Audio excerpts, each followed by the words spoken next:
La communion fraternelle. L'Éternel a choisi Sion pour sa demeure, 132.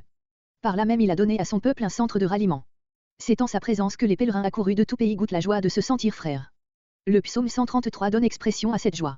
Il forme ainsi, à la fin du recueil des chants des pèlerins, la contrepartie de la plainte du psaume 120, par laquelle s'ouvrait ce recueil, « Mon âme en a assez d'habiter avec qui est la paix ». La note qui attribue ce psaume à David manque dans 2 manuscrits, dans les Septante et dans d'autres anciennes versions, elle est du reste contredite par plusieurs expressions qui n'appartiennent qu'à l'hébreu des derniers temps. Verset 1.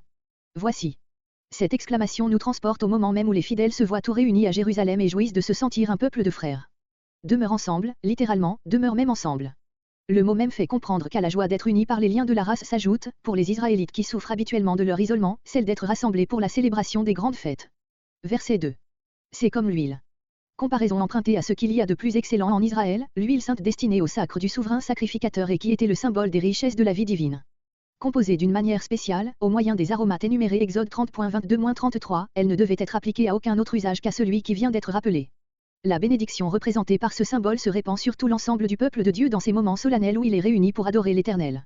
La barbe d'Aaron, répétition qui donne plus de solennité à l'expression, on lit de même au psaume 122, les tribus de l'Éternel.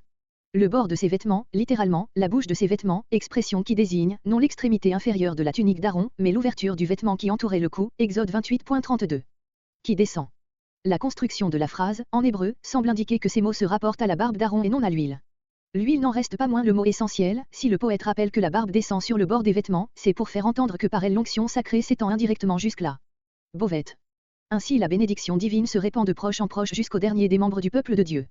Verset 3. Une rosée de l'Hermon. Le massif de l'Hermon, avec son sommet neigeux et les sources auxquelles il donne naissance, entretient la fraîcheur et la fertilité dans tout le nord de la Palestine. Nulle part dans le pays d'Israël, dit le voyageur Van de Velde, on ne voit une rosée aussi abondante que dans la contrée voisine de l'Hermon. Le psalmiste ne veut pas dire que la rosée de l'Hermon s'étend à la lettre jusque sur les montagnes de Sion. Il compare les bénédictions spirituelles qui descendent sur Jérusalem, à l'époque des grandes fêtes, à une rosée telle qu'on en voit sur les pentes de l'Hermon, rosée qui se serait répandue jusque sur les montagnes de Sion. Si Aaron et son onction rappellent les grâces spirituelles que les pèlerins sont venus recueillir dans la ville sainte et qui de là doivent se répandre sur le peuple entier, ces pèlerins eux-mêmes sont, pour la population de Sion, comme une rosée bienfaisante, qui lui apporte joie et encouragement. C'est là, en Sion, le lieu de rassemblement du peuple de Dieu.